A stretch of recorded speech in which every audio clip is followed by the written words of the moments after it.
Maman bandeko boye malamu na émission na biso ensemble parlons-en ezali ngai wabino ndeko na bino Maman Angèle Miezi na ye lisusu mokolo ya lelo po ete tosolola natondisami na esengo makasi paske naza na elema moko oyo nga nalingi nalakisa bino ya mbonga ya kokota ngai na émission na ngai na mozindo nasengi na bino bato oyo boza nanu abone te na kati ya chaîne na biso Angèle Miezi officiel TV bosabone boyeba ko aimer ba émission na biso bo partager ba émission na biso na koloba bongo na lokota ya merci et bienvenue à vous qui êtes connectés pour la première fois sur notre chaîne Angèle Miezi officiel TV. Veuillez vous abonner.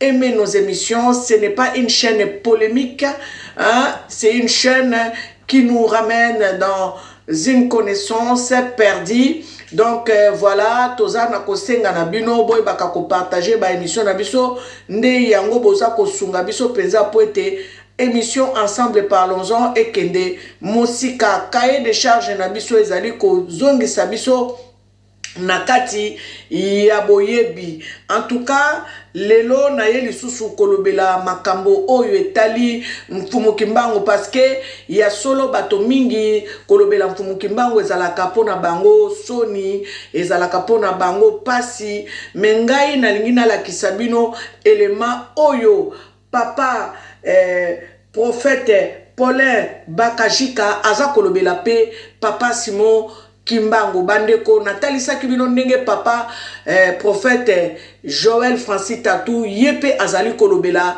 papa Simon Kimbangu bandeko bazali ebele oyo basila koyeba papa Simon Kimbangu mais bayokaka soni pona koloba ete lokola bango bakoma na bango ba prophète bakoma ba pasteur babosana ba père soki tobi ba père ba vrai père parce que papa Kimbangu aza le premier père pona biso na mboka na biso Congo moko kende kokota na bakati ba église de réveil c'est rare ba kende kotanga kombo ya papa Kimbangu bango moko baya na sima ba mikomisa ba père mais toza na père oyo azali papa Kimbangu oyo bakangaka ye tango ye abandi kotelemela makambo ya mindele konyokola biso na kati esclavagisme pe ye ayebaki koteya biso kolo Yesu Masia yango bomoni na kati église na bango balobi envoyé spécial ya Jésus-Christ. Donc église kimbangiste, église ya Jésus-Christ na Congo envoyé Simon Kimbangu oyazali envoyé spécial ya kolo Yesu bande ko ezali na sekele pe kati na kati ya notation wana koloba ete église du Christ au Congo par l'envoyé spécial ya kolo Yesu Masia Simon Kimbangu. Donc bino boye bakako sosola ete Simon Kimbangu aza n'importe qui te soko ke ko sala ba recherche okoyeba ko comprendre la personne de Simon Kimbangu bandeko oyo nga nazolo bakutu ezali muke mais soki oyebi kozala révéler okoyeba ko comprendre papa Simon Kimbangu nazo pesa bino élément oyo bauti kotindela ngai epa ya ndeko na biso na mboka ya Mbulula na mboka ya Mbulula kuna na province ya Tanganyika na territoire ya Kongolo bandeko bayebaka kokanga papa Kimbangu wana tango papa Kimbangu azalaka na prison mais bamonaka ye bisika na bisika bayebaki kokanga papa Kimbangu tango bakangi papa Kimbangu bandeko bamemi ye bisika moko babandaki kosalela ba brique na kotiela na bino photo wana na présentation émission bamemi ye bisika babandaki kosalela ba brique balobi baboma papa Kimbangu babeta ye babomi ye bakundi papa Kimbangu bandeko na Beniniembo kuna na province ya Tanganyika na 60 et donc na territoire ya Kongolo nde makambo yo esalema na mboka na province ya Tanganyika baboma papa Kimbangu parce que papa Kimbangu tant bakangaka ye batiaka na prison ya Lubumbashi na 1921 tant bakangi papa Kimbangu malgré azalaki na prison abandaki komona na bisika ebele nde yango moni tozomona pe na kati ya livre ya les 42 pays libérés par l'homme en pagne bozomona makambo wana nyonso papa Kimbangu abandaki kosala yango étant qu'en prison. Mais bato babandaki komona ye par-ci par-là abandaki komimonisa par-ci par-là bisika mosusu kutu abandaki ko se présenter ndenge a se présentaki na bamboka ebele na babene na Brazzaville bisika Filbert Yulu ayaki komona papa Kimbangu alobi nazali pema oyo ezali nazali mupepe oyo ozali ko respirer moto nini akoki kozala mupepe oyo muto akoki ko respirer bandeko yango na foko tanga livre wana les indépendances africaines dans les 42 pays par l'homme en pagne bokoyeba ko comprendre que papa Kimbangu n'est pas n'importe qui et n'est pas celui que nous croyons être. Ce n'est pas un prophète comme je vais le corriger tout à l'heure avec le propos des prophètes Paulin Bakajika. Ezali, papa Kimbangu n'est pas un prophète. Si tu es révélé, tu comprendras que papa Kimbangu n'est pas un prophète. Donc, nazali ko continuer mutu nini o bakoki ko kangaye, ba bomiye, ba kotisie na libulu, tango ba kotisie na libulu, ba kundi libulu. Bato ba keneki ko kunda papa Kimbangu, croyant que basilisa kinaye, na kozonga na bango, bayeko kutana na fumu Kimbangu. Muto ba ucho boma, ba kundiye. Bakomi kozonga bango balobi basilisi bakundiye na nzela na bango kozonga bake kokutana na mfumu Kimbangu lisusu. Donc makambo oyo eleka na ville province ya Tanganyika na territoire ya Kongolo na Beniniembe nde kuna makambo oyo bisika eleka. Donc tozoko koba nakati ya émission na biso ndenge tozali ko kende bandeko tolanda sikoyo élément oyo. Le prophète Simon Kimbangu. Écoutez, nous sommes africains, nous sommes noirs, nous devons connaître notre histoire et nous devons célébrer nos héros. Le prophète Simon Kimbangu, c'est un grand prophète noir. Je ne suis pas en train de cautionner parfois les gens qui pensent qu'il est Dieu. Et d'ailleurs, ces gens sont dans l'erreur parce que lui-même n'a jamais dit qu'il était Dieu. Son église s'appelle l'église de Jésus-Christ sur la terre par son envoyé spécial, Simon Kimbangu. Lui-même, quand il a bâti cette église, il reconnaît que c'est l'église de Jésus par son envoyé spécial. Il le reconnaît, il est l'envoyé spécial de Jésus-Christ sur la terre. Il n'a jamais dit qu'il était Dieu lui-même. Je ferme la parenthèse. Alors cet homme, ce grand prophète, nous... Papa Bakajika a fermé parenthèse, ngana lingina fongolango. Pona koloba ete Jésus-Christ de Nazareth. Mokolo moko te ayebaki koloba ete ye azali nzambe. Jésus-Christ de Nazareth, Yépé abandaki koloba, le Père qui m'a envoyé. J'ai été envoyé par le Père. Aucun jour, Jésus-Christ de Nazareth, nakatia Bible, bakomiango sika mokote bisika, yesu alobaki ke azanzambe, ezate nakatia Bible. Mais, tango Ponce Pilate akangiye, tango babandi ko sambisa ye, Ponce Pilate atunaki mutuna, alobi me yo balobi yo zali, le roi des Juifs. Jésus-Christ a zongi c'est la Ponce Pilate. Ndenge biso totani yango na kati ya Bible. Aloba na Ponce Pilate ke soki yo lobi yango. Mokolo moko te pe Jésus-Christ ayebaki koloba ete ngai nazali roi des Juifs.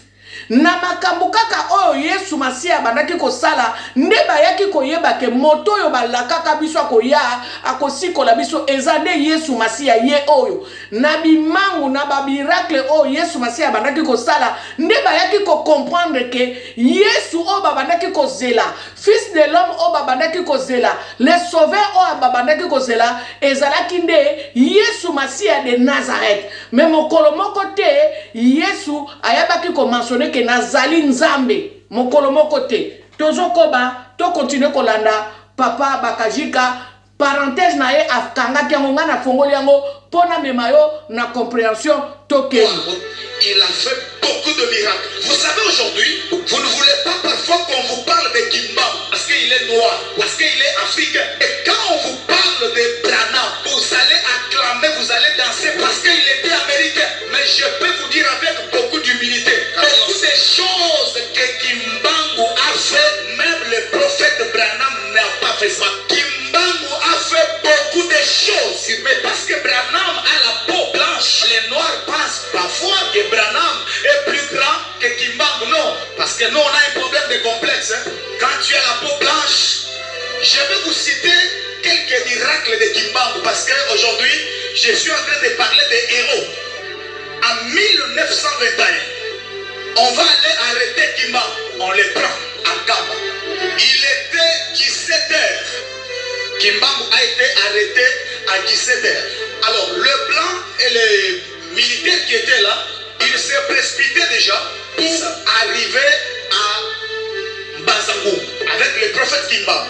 Ils se disaient ils doivent aller vite trouver les bureaux de l'État un peu ouverts et tout. Kimbangu a dit je dois dire quelque chose à mes collaborateurs, à mes enfants et tout. Et les gens qui l'ont arrêté disaient non, il fait tard. Il doit partir. Il a dit on va partir. Il était 17h. Les gens qui connaissent la distance entre Kamba et Bazangou, c'est 14 km entre Kamba et Bazangou. Et comme à l'époque, 14 km si vous marchez à pied, vous allez faire maximum 3 heures ou 4 heures du temps. Mais il était déjà 17h. Il devait parcourir une distance de 14 km. Kimbangu a dit à ses hommes, on va arriver à 17h. Quand on regarde la montre, il était 17h. Mais on aura dit, mais cet homme, c'est un fou. Monsieur, il est déjà 17h. Kimbangu a dit, il est 17h. Nous allons arriver à Bazangungu à 17h. Ils ont commencé à marcher. Ils marchent. Ils arrivent à Bazangungu. On regarde la montre à Bazangungu. Il était 17h juste. Est-ce que vous comprenez? Comme dans la Bible, il n'y a pas un endroit où on peut écrire cette histoire. Nous parlons seulement de Josué. Il a fait arrêter le soleil. Kimbangu a arrêté le soleil. Mais son histoire, il n'y a pas eu de place pour l'écrire. Il est 17h. Comment vous parcourez une distance de 14 km, vous arrivez à 17h juste? Moi, il est tellement. L'homme blanc a vu, mais cet homme n'est pas sérieux. Il vérifie la montre. On regarde la montre, il était 17h juste. Le blanc n'ont pas compris qu'est-ce qui s'est passé. Ça, c'était le miracle de Kimbangu. Avant la route principale qu'on a tracée par le blanc, il y avait une route comme un raccourci. Et avant d'arriver à Bazangungu, il y avait un village. Ils étaient tellement fatigués, ils devaient se reposer un peu dans ces villages-là. Lorsqu'ils sont arrivés, même les militaires ont eu soif. Lui-même a eu soif. Ils se sont renseignés, est-ce qu'on peut avoir de l'eau à boire? Il n'y avait pas d'eau. Et là où les autochtones puisaient de l'eau, c'était vraiment à une très longue distance. Kimbangu a appelé 3 ou 4 personnes. A dit, prenez un bidon, allez quelque part là. Vous allez trouver de l'eau. Il y avait une grosse pierre sur l'endroit. Il n'y avait pas d'eau. Pas même une petite source. Kimbangu a envoyé ces gens. Première fois, non, on n'a pas trouvé l'eau. Il a dit, retournez encore. Deuxième fois, non, on n'a rien vu. Troisième fois, on n'a rien trouvé, messieurs. À la 4e fois, ils sont allés.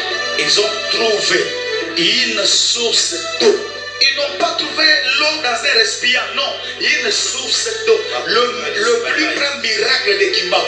Il y a une source d'eau qui s'est créée non loin du village, là où il y avait presque rien du tout, mais il a créé une source d'eau. Et cette source existe juste maintenant.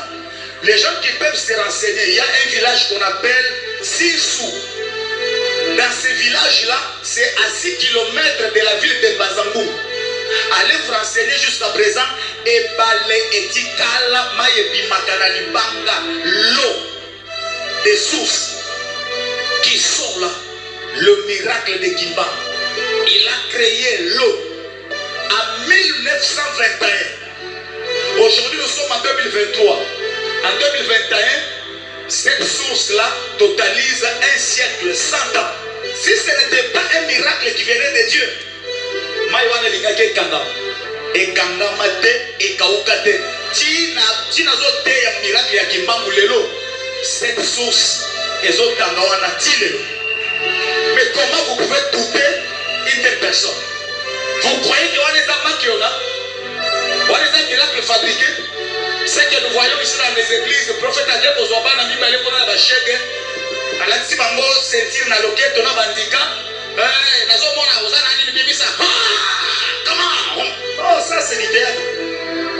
Il y a des miracles comme ça, comme le miracle qu'a fait Simon Kimbangu. Tu ne peux pas douter de cet homme. Moi, je crois à son onction.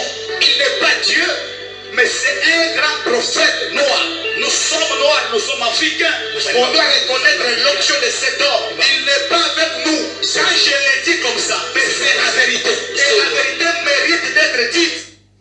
Bien aimé, naza ko intervenir awa na place yoyo alobi lisusu, il n'est pas Dieu, mais moi je crois en lui. Bien aimé, tango Jésus-Christ de Nazareth ayaki na kati ya bato lokola botamaki na Marie na Joseph, bato ba indingaki kondima te ke Yesu Masia azalaki mokonzi pe mobikisi. Yesu Masia lelo tokoma koloba azali nzambe na biso. Botala sikoyo awa na livre ya Acte 14:11 balobi boye, les dieux sous une forme humaine sont descendus vers nous.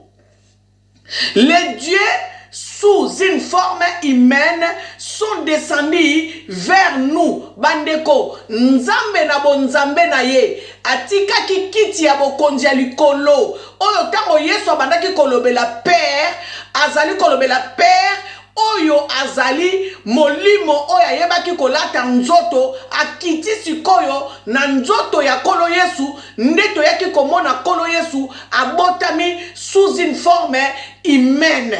Yango wana na koloba Papa Bakajika nalobi merci, bravo na ba pasteur o bazali kolobela Kimbangu lelo parce que bakoka kolobela Kimbangu te.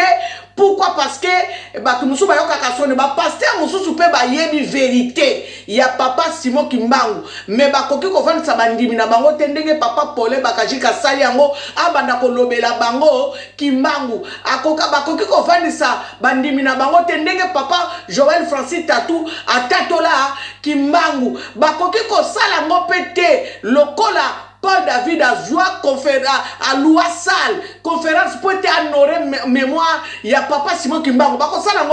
Pourquoi? Parce qu'il y aura un manque à gagner dans l'église, dans bango, oh bazali kotam sa nenge Papa Paul Bakajika lobi et comment dans le système y a manque on a toko sato leka pour être toi bako gagner vie na babiso et comment un manque et comment nango neti ba boutique. Parce que pour na bango fo baza na bandimi na bango babatela bandimi na bango po yango nde salaka kolia na bango bande ko boso bosana ke toko tikela bana na biso histoire nini. Soki ezalaki mundele oyo ayebaki kosala makambo Papa Kimbangu asala bandeko ne bakomelango ba livre ne na bekol na biso totanga kango. Mais lokola Papa Kimbangu abotama kana mabele na biso akoli kaka na biso tozomona kaka ya mutuka lokola biso, non.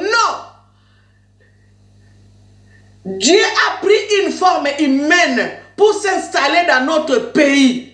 Moi je le dis et je le répète, Papa Kimbangu n'est pas un prophète, non. Cherchez encore bien parce que moi je suis révélé. Papa Kimbangu et celui que Jésus-Christ a dit, ngana kei na kotinde la bino, nzambe molimo mosanto akoya kosunga bino, boko zala kana ye tango nyoso, boko vivre na ye tango nyoso, boko vivre na mikolo na mikolo. Yesu bandeko alobaka, j'étais ayebisaki Abraham, alobi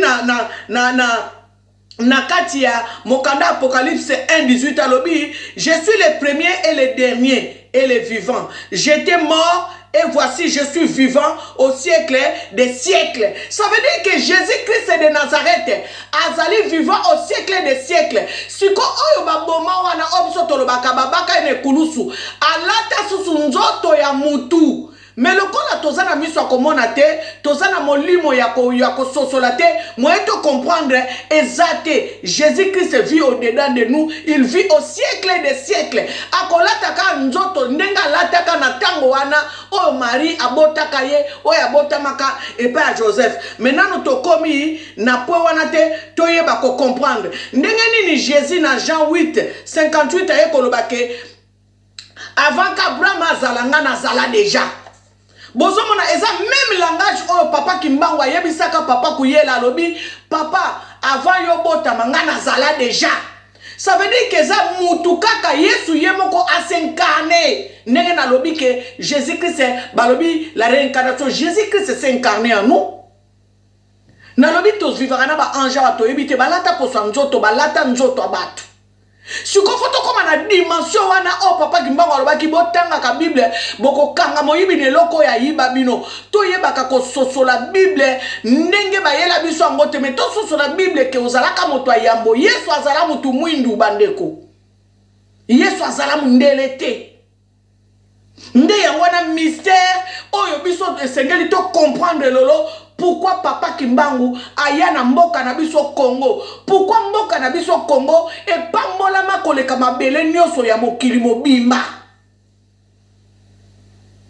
Nde bisike sengeli toyeba acte 14:11. Les dieux sous une forme humaine sont descendus vers nous. Na lobela kabino makambo ya Abraham kutanaka na 3 anges. Na solo banabino ba 3 anges wana zalaka nango Dieu le Père, Dieu le Fils, Dieu le Saint-Esprit. Mais ba lati forme humaine. Makambo sengeli to banda ko sosola yango yo.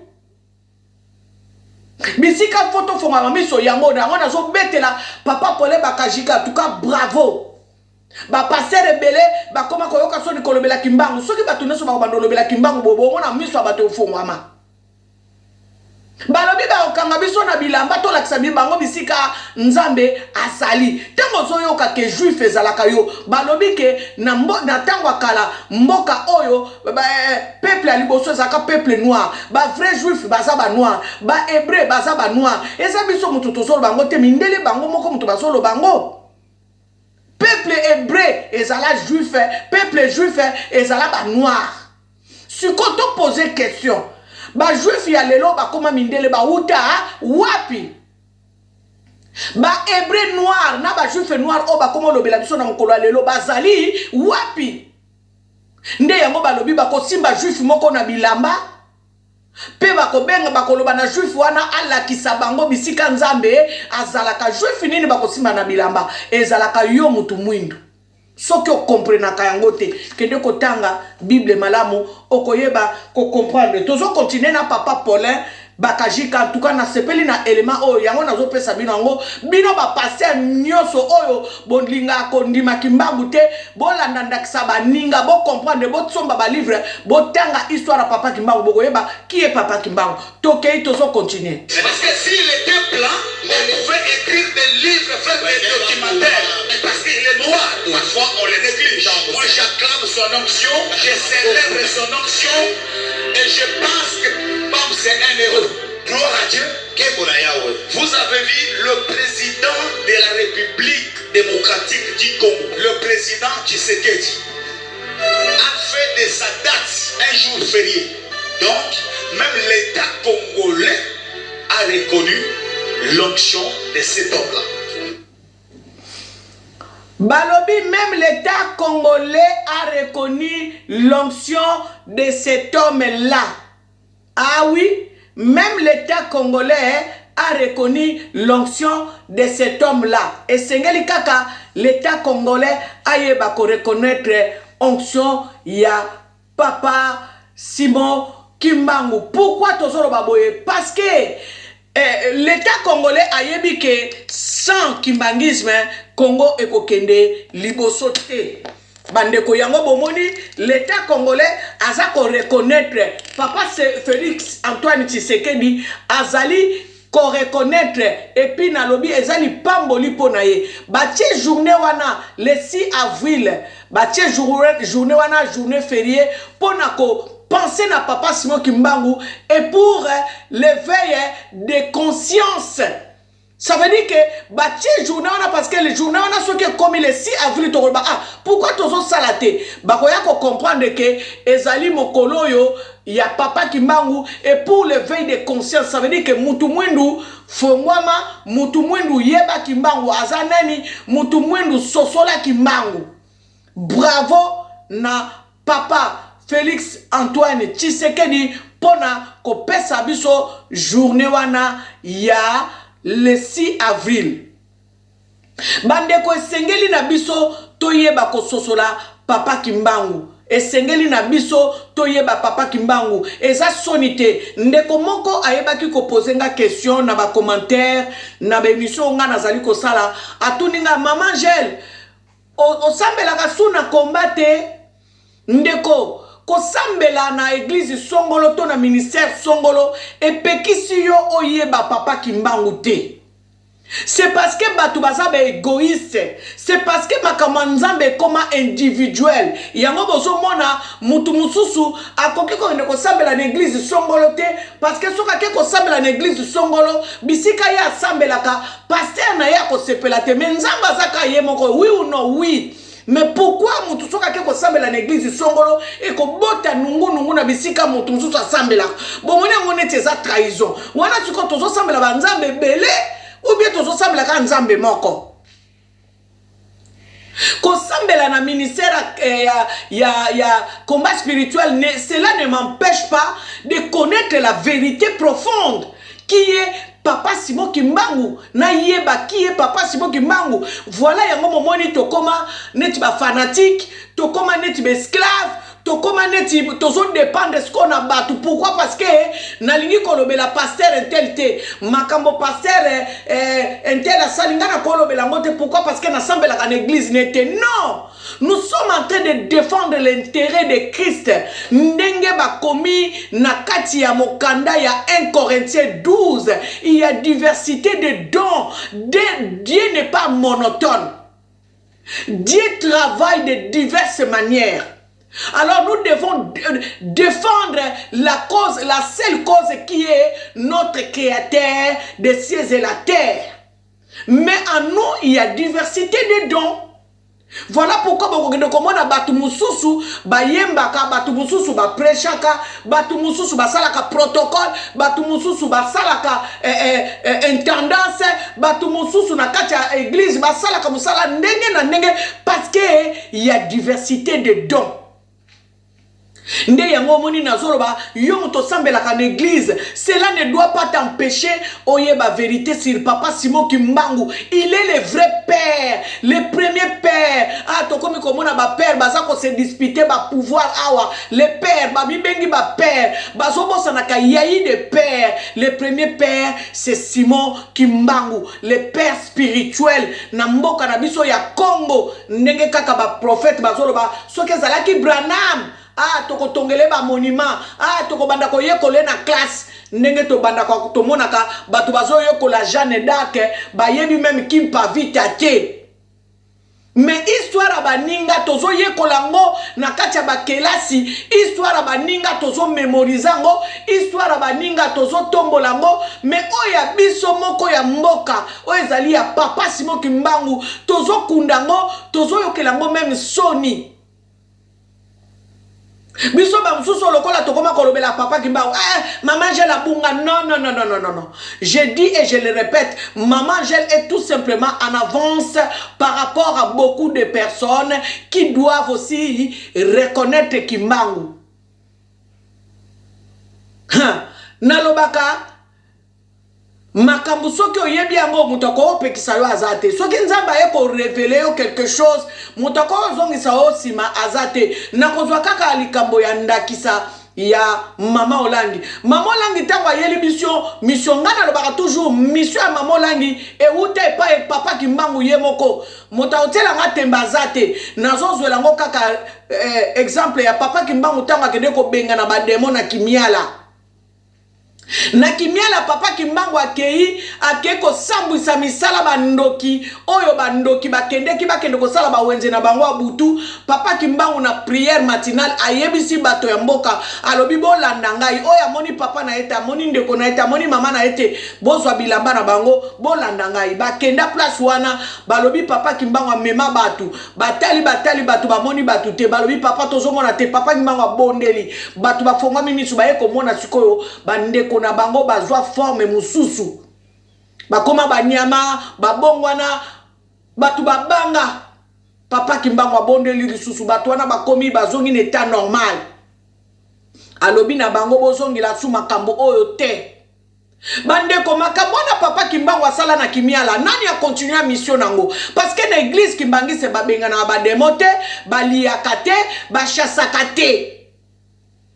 Ba mission wana nyoso yango moni mama Olangi ayebe ko so mission wana o ya koyaba ko telemela misala ténèbre e bandana ngona babima e bandana ngona ba église mususu na babima to sambela pe ko benga na bademo mais mama Olangi ayaki penda ko so mission nango pona koloba ete tala mabota ndenge kangami tala ba lien ndenge kanga bibiso tala batu ndenge bakota occultisme tala ndenge batu ba sacrifier mabota pona kaka bana babala te bana batanga te bana batombola mutu likolo te. Nde mission mama Olangi azwa yango continuité tozoloba.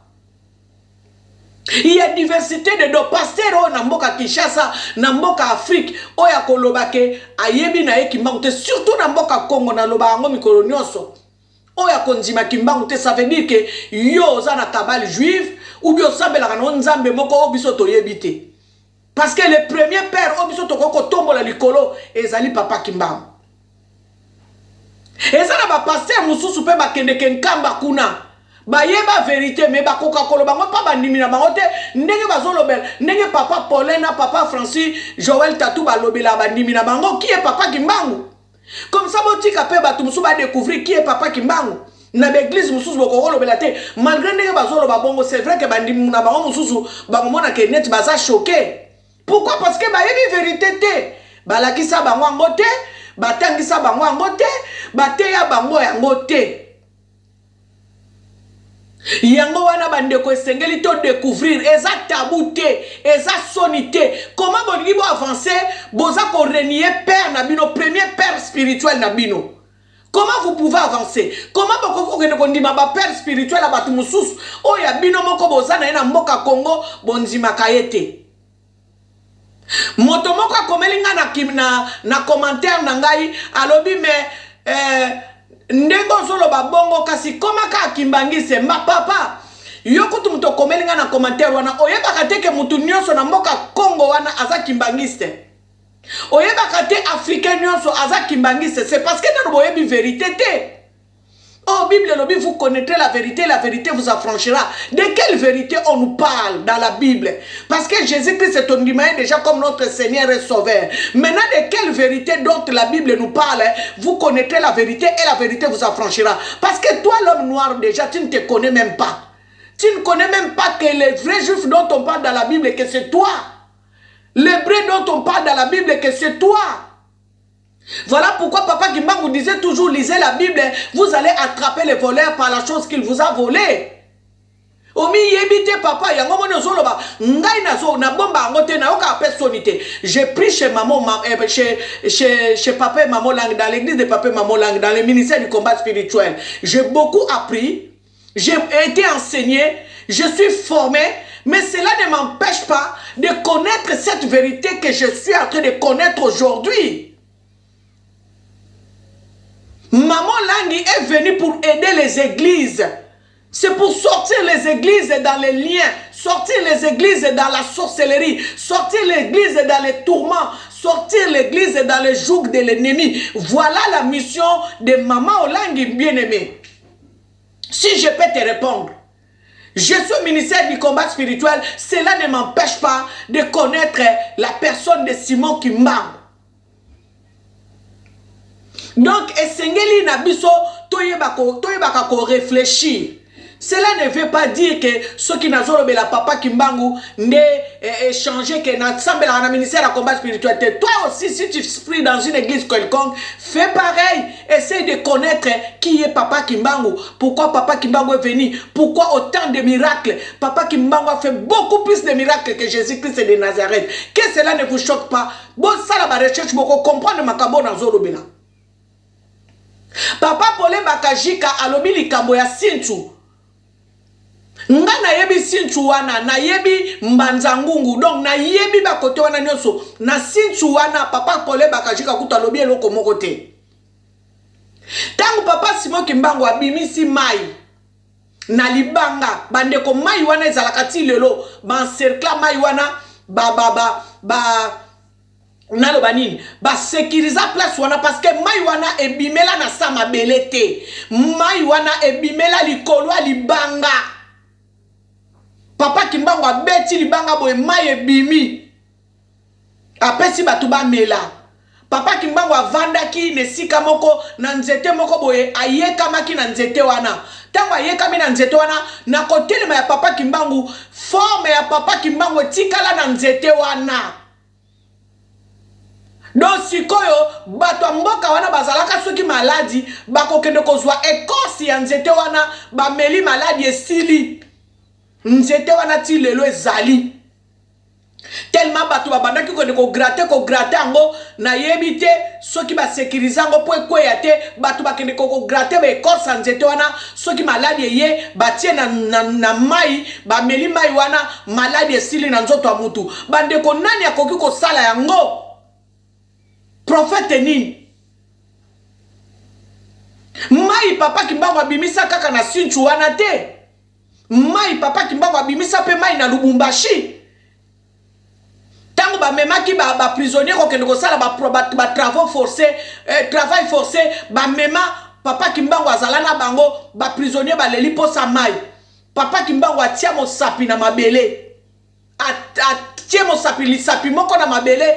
Souse mai bimi na sa mabele wana batu babandi komela mai ti lelo place wana na Lubumbashi ezali na mboka o bango bakende kosalela ba travaux forcés.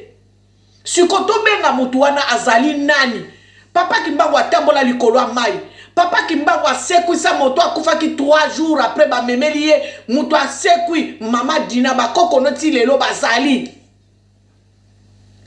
Papa Kimbangu amona na babisike bele bakangi azaka na Lubumbashi me amona na ka partout. Papa Kimbangu azana prison na Lubumbashi mazoteya na Lubumbashi abimi na balabala zoteya batu. Papa Kimbangu ba Belge ba yebi ki e papa Kimbangu ba bombela binonde papa Kimbangu azali nani? Yango bomoni pape akenda na Kenya kuna na 1981 lobi makambone komama na Jeune Afrique. Balobi Dieu est noir et il vit au nord de l'Angola. Jésus-Christ est noir et il vit au nord de l'Angola. Le nord de l'Angola c'est le Congo démocratique. Ba juif lelo ba komi ko sala be mission balobi Dieu est noir et il est dans l'Africain. Siko bino batu botiaka tembe boyaka ko contredire biso na ba commentaire n'importe quoi. Bozo comme na ba commentaire n'importe quoi na loba qui vivra verra. Que Dieu nous prête vie. Boye ba vérité, ti bomi yeba te. Tant qu'on mi yebite ozo vivre na ignorance. Balobi un peuple sans connaissance, c'est un peuple sans frein. Un peuple qui vit dans l'ignorance, azali peuple moko sans frein. Yango moninga nazo bete la ba pasteur oyo maboko ata o ba kende kenkamba na kinchweki. Nazo bete la bango maboko parce que ba découvrir vérité. Ba o ba kende kenkamba eza sonité. Eza neti to kende ke fatigante. Suko Israël lelo biso to futela ba ticket to kena Israël. Lelo to komi ko yoka bango moko ba juif balingi kutu botanga komba Jésus Christ na mboka na bango te. Bango moko ba juif ba komi koloba ke bango ba vrai hébreu baza ba noir, ba vrai juif baza ba noir. Suko kuna na Israël bino bokene ko futela ka ticket po bosa na ngoni parce que Jérusalem a été habité par des noirs. Bozo mona bisika to bunga. Bozo mona bisika to za na kati ya ignorance.